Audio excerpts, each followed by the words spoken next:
Hello, friends, and welcome into the Cowboys Report presented by BetDSI, the internet's #1 sportsbook. I am your host, Tom Downey, and we're still going through the chaos that was the Amari Cooper trade. Several of our Cowboys rumors today deal with that, and first up was the Cooper trade made out of desperation by Dallas, and that's what the Dallas Morning News says, and I kind of agree with it to an extent. And look, the Cowboys were desperate for a wide receiver. Who's going to argue that right now? I guess maybe Allen Hurns and Brice Butler?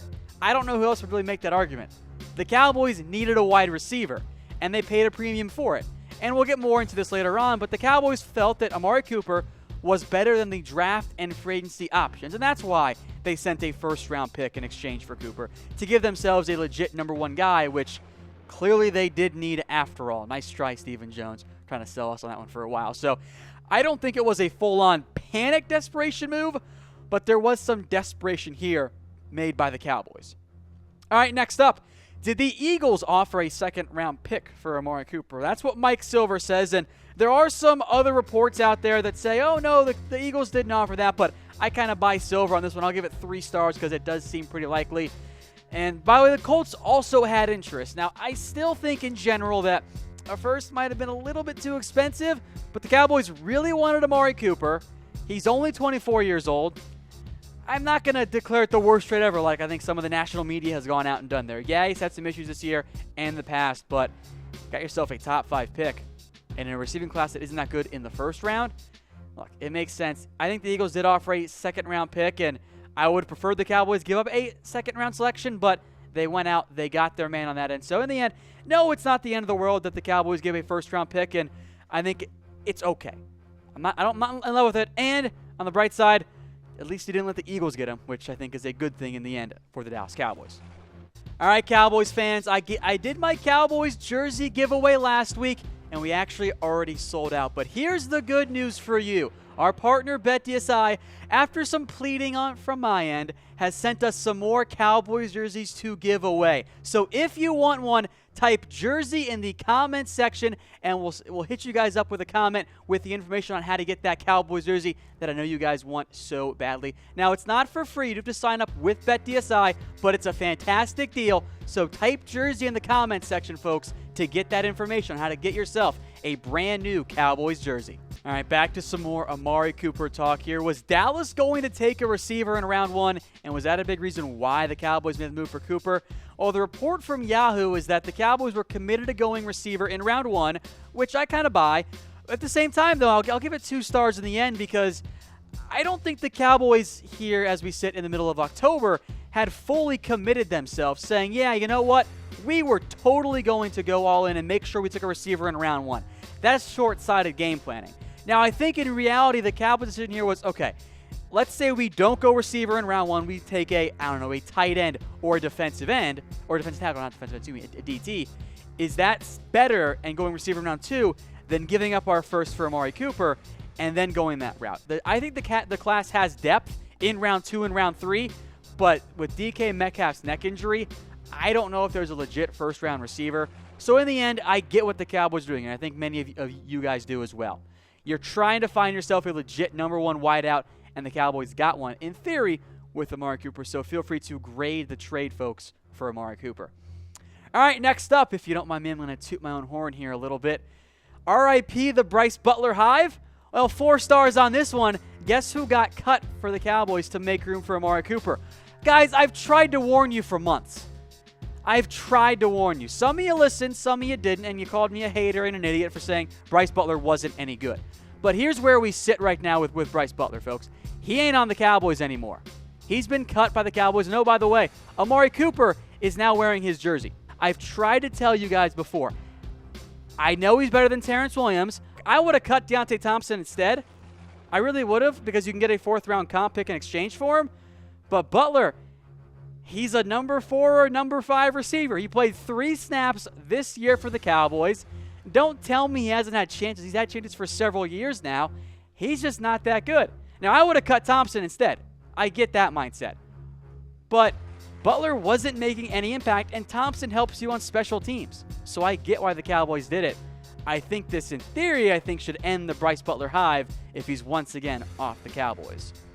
All right, next up, Is Jason Garrett on the hot seat? Well, yeah, of course he is. We told you this guy's for months now on the Cowboys Report. Now, don't let Black Sports Online say, oh, we're the first ones to report this. This is new information. Jerry Jones is now considering firing Jason Garrett. We've said this for months. If you guys watch the show, you know this. Jason Garrett is in a playoffs or bust mentality, and the Cowboys trading for Amari Cooper, they pull away one more excuse for Garrett. You have a receiving core now. Frankly, Cooper, Beasley, and Gallup is actually above average, I think, or at least average. So, yeah, Garrett's on the hot seat. If the Cowboys miss the playoffs, I do think he's gone. And as I've said before, and this was almost word for word what the Black Sports Online report was, the Cowboys will deny it publicly because of course they are. They're not going to say, yeah, Garrett's on the hot seat. They're going to keep backing their man. But let me know, guys, if you want Jason Garrett fired. Now, BetDSI, folks, did release some new odds on who could be the Cowboys head coach in 2019, and we'll get to that on tomorrow's show. But if you subscribe to our Cowboys Report YouTube channel, you'll get to see it before then. Go to youtube.com/Dallas Cowboys Report. All of our great Cowboys coverage all in one spot, and those Jason Garrett odds will be up before we run live on Facebook. So go check it out, youtube.com/Dallas Cowboys Report.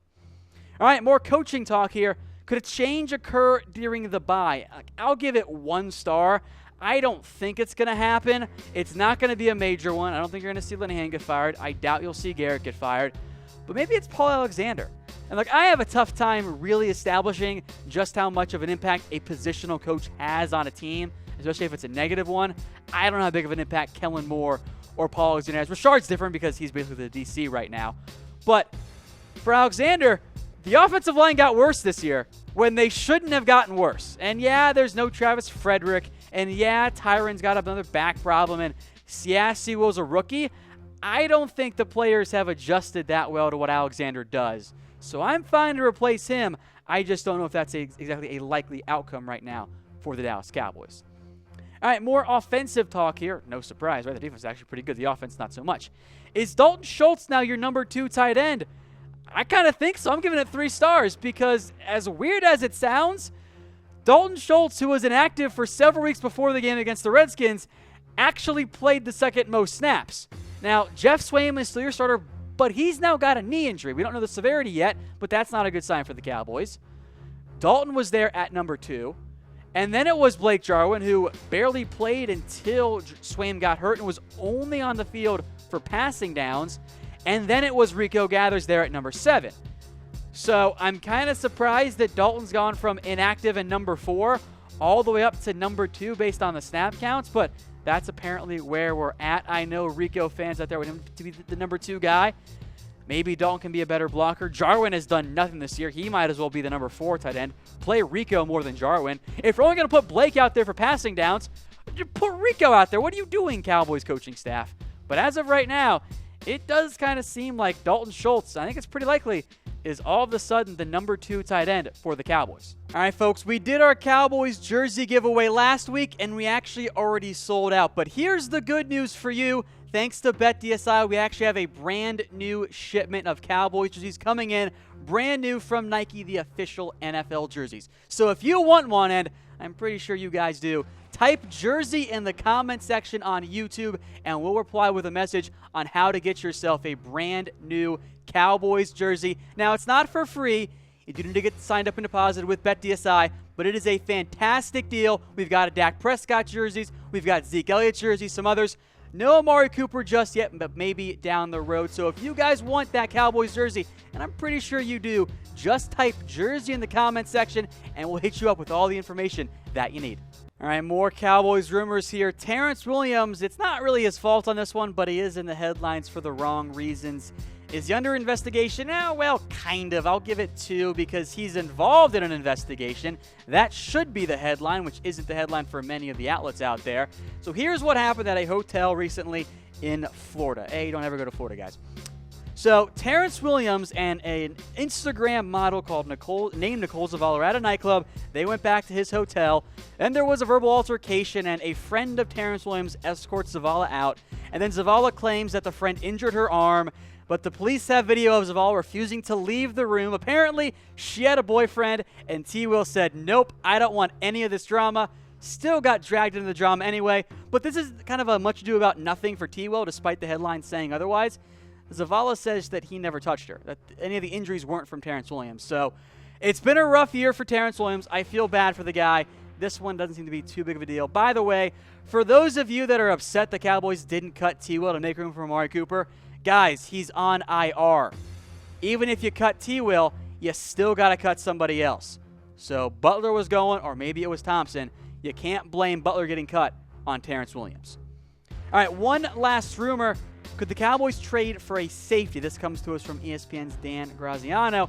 I'll give it 2 stars. It makes some sense, but they already kind of made their one move. And no, it's not going to be an Earl Thomas or an Earl Thomas type player. The report was that they are looking for depth, not a starter type guy at the safety position. And overall, I think you guys would agree with this. The safeties really haven't lived up to the expectations of the Dallas Cowboys. Jeff Heath has made a couple plays, but he's still Jeff Heath. He's average. Xavier Woods, who I know so many of you guys loved, and I get why, hasn't made much of an impact. Kevon Frazier hasn't made much of an impact in a positive sense. They signed Darian Thompson. He hasn't done anything because he's just signed. So I'm not putting too much stock right there in the Cowboys. I think, and say these, I should say. So I'm okay with it, but don't give up more picks than you have to because you're already kind of tight on picks as we sit right now. All right, folks, I'm Tom Downey. Go follow me on Twitter at WhatGoingDowney. Hit me up with any mailbag questions you have for an upcoming show, and we'll see you guys tomorrow for next Cowboys Report.